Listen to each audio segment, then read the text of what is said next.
Hello and welcome to the Luv Doc podcast with hosts Waldo Wachewski and Ophelia Brewski. What if the reason you are fighting with your partner about, how much a vacation costs has literally nothing to do with money? Right, like it's a total smokescreen. Exactly. What if that argument over the Airbnb budget is actually just a cover for an entirely different, really existential fear? Oh, absolutely. It happens all the time. Because today we are doing a podcast into this hilarious and honestly surprisingly profound Luv Doc.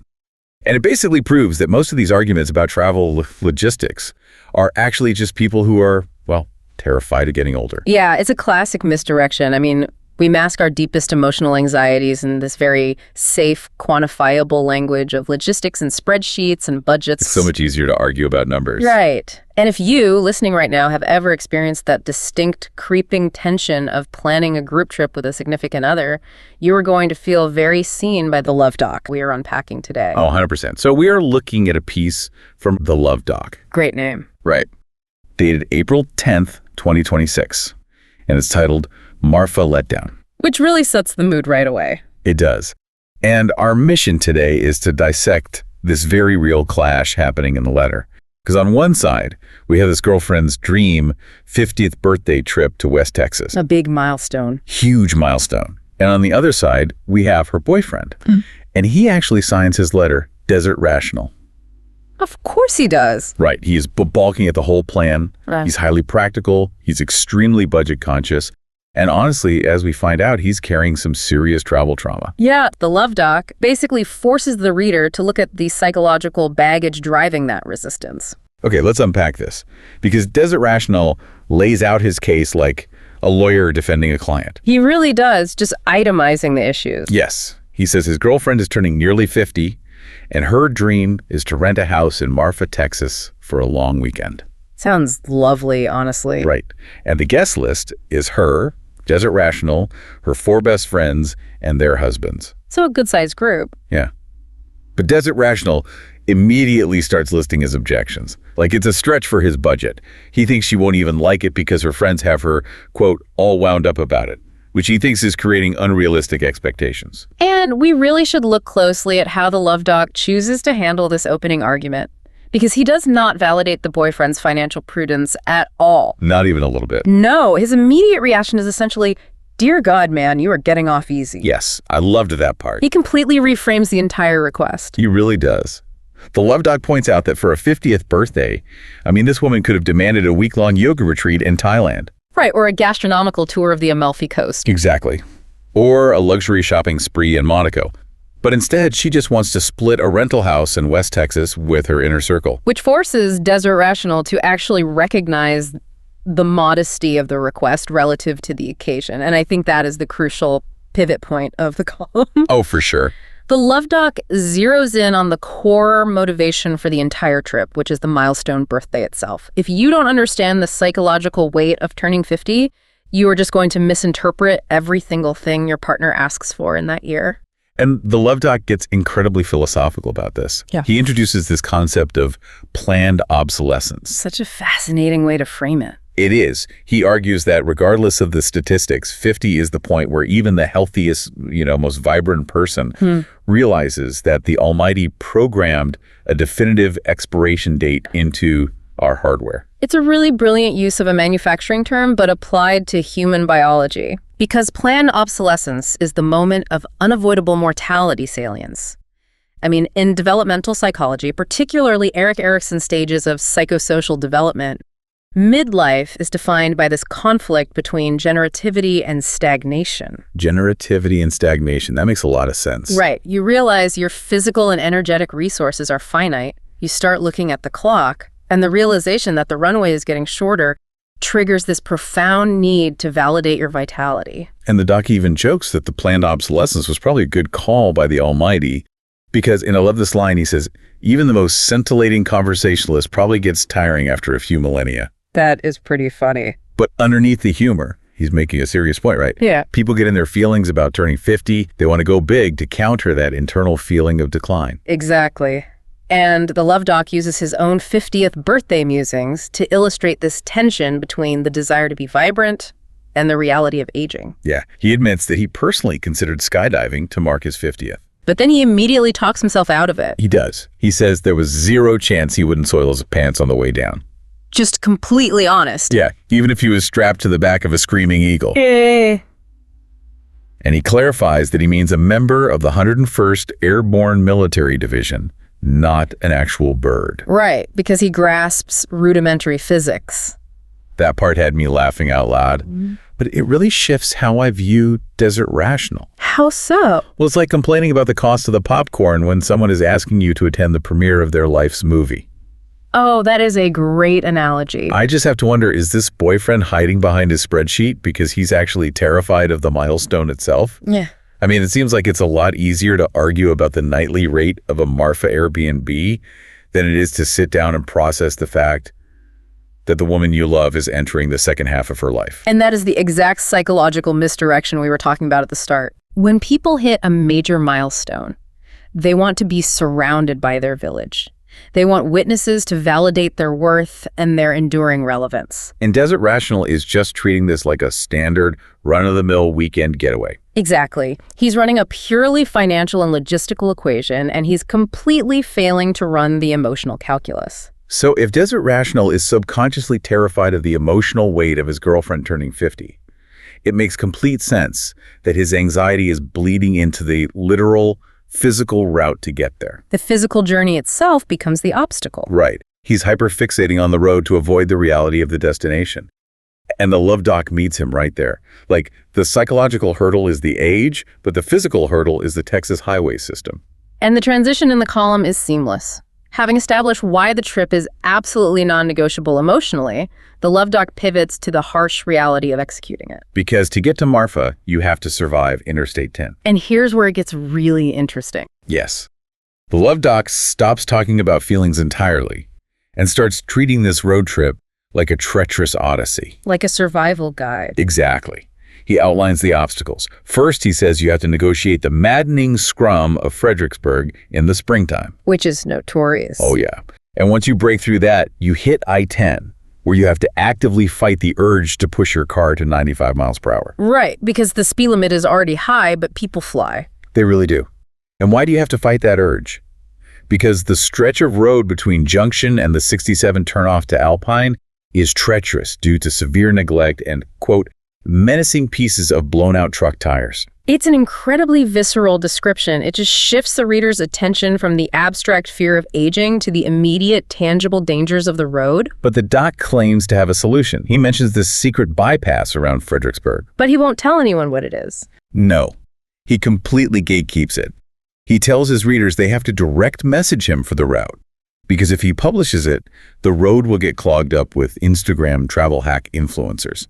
He says he needs it clear so he can use it like Wile E. Coyote on rocket skates. Which is such an amazing visual. And notice how specific he gets about his own limitations here. He needs that bypass, not just for speed, but because of his anatomy. Oh, right, the bladder comment. Yeah, he claims his bladder is the size of a peanut. And there is a severe lack of infrastructure out there. Like he points out, there is only one Stripes gas station between Highway 290 and Junction. Just one, which is stressful if you have a peanut-sized bladder. Very. And he explicitly disqualifies a convenience store called Waldo's in Harper because they gave him the stink eye one time. Which leads into this massive cultural tangent. Yes, the best part. Are you currently unclothed? Yeesh, that's only cool at certain resorts on the French Riviera, Hippie Hollow, and your backyard. But only if you have one of those slowly rotting wooden privacy fences your creepy neighbor likes to leer over while he's watering his rosebush. Otherwise, if you want to win friends and influence enemies, you need to get outfitted in some sick merch from the Luv Doc shop at thepleasurecraft.com. Are you a hard fit? We got you, boo. Plus, there are a variety of styles and colors that can accommodate any levels of uncoolness, even yours. So make a sensible fashion decision and hightail it to the Luv Doc shop at thepleasurecraft.com. Your body is counting on you. He says he went into Waldo's, used their facilities, and only bought a bag of fire Cheetos. Right, and then he explains the pronunciation. He explains that while they are formerly known as Flamin' Hot Cheetos, they are universally pronounced Far Cheetos throughout the American South. Far Cheetos, that's so specific. He even claims this pronunciation is a deliberate shibboleth used to profile Yankees and coastal elites. What's fascinating here is that it's a legitimate sociolinguistic observation, but it's just embedded in a joke about gas station snacks. It's so good. And he finishes the thought by declaring far Cheetos to be the absolute worst car food to eat without an ample supply of wet wipes. Which is just a fact. It is a fact. Yeah. But I have to push back here for a second. Is the Luv Doc actually giving relationship advice at this point? Or is he just using Desert Rational as a therapist to vent his own hyper-specific road trip traumas? It really feels like venting. Because we just went from the deep emotional resonance of a 50th birthday to the sociopolitics of snack foods and gas station bathroom etiquette. Like, how does any of this actually help the boyfriend? Well, it seems like a tangent, but it is actually deeply practical relationship advice. Yeah, we are talking about the concept of invisible relationship labor and cognitive load. The Luv Doc isn't just venting. He's mapping out the hidden frictions that destroy romantic gestures. Wait, so mapping the gas stations is an act of romance? In a way, yes. Think about it. A grand romantic gesture isn't just the moment you hand over the keys to the rental house. Right. It is the entirety of the logistical execution required to get there.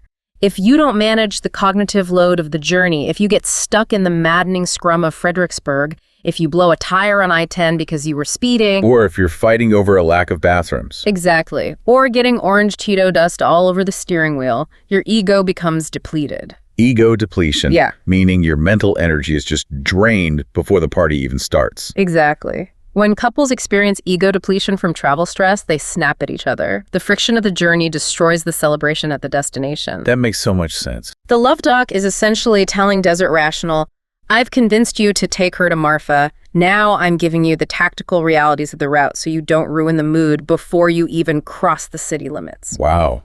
Practical preparations, like knowing where the only gas station is or packing the wet wipes, those are the unglamorous glue holding the romantic gesture together. That is so true. If you're listening right now and you've ever found yourself in a screaming match with your partner on the side of a highway over a missed exit, you know exactly what this invisible labor means. It can ruin a whole day. The road trip is the crucible. But let's say they survive it, right? They navigate I-10, they dodge the menacing truck tires, they utilize the wet wipes. They finally arrive. Yes. Surviving the road trip means they finally have to confront the destination. And this brings us to the core conflict of the letter. So, what does this all mean? Does the reality of Marfa justify Desert Rational's dread, or is he fighting a ghost? Well, this is where Desert Rational's argument completely falls apart under scrutiny. It totally falls apart. Because his entire resistance to the destination rests on one single reference point, a trip to a spot called El Cosmico in 2012. Which was a long time ago. 14 years ago. And he found it pretentious, overpriced, and overcrowded back then. So he assumes it's worse now. Right.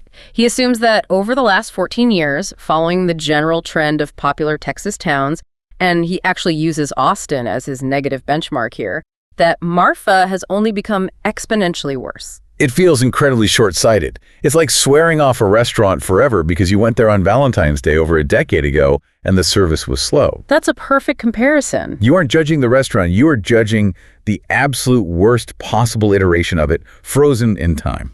If we connect this to the bigger picture, what you were describing and what Desert Rational is suffering from is a cognitive bias known as memory anchoring. Memory anchoring.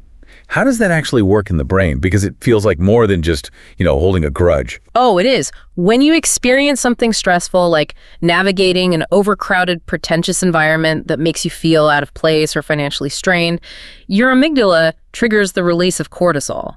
The stress hormone. Right. And that stress hormone essentially acts as a chemical save button for your memory, but it saves the file as read-only. Oh, wow. Read-only. Yeah, evolutionarily, remembering exactly what caused us stress or pain keeps us safe from repeating the experience. So his brain is just trying to protect him. Exactly. Desert Rational's brain locked that 2012 file to protect him.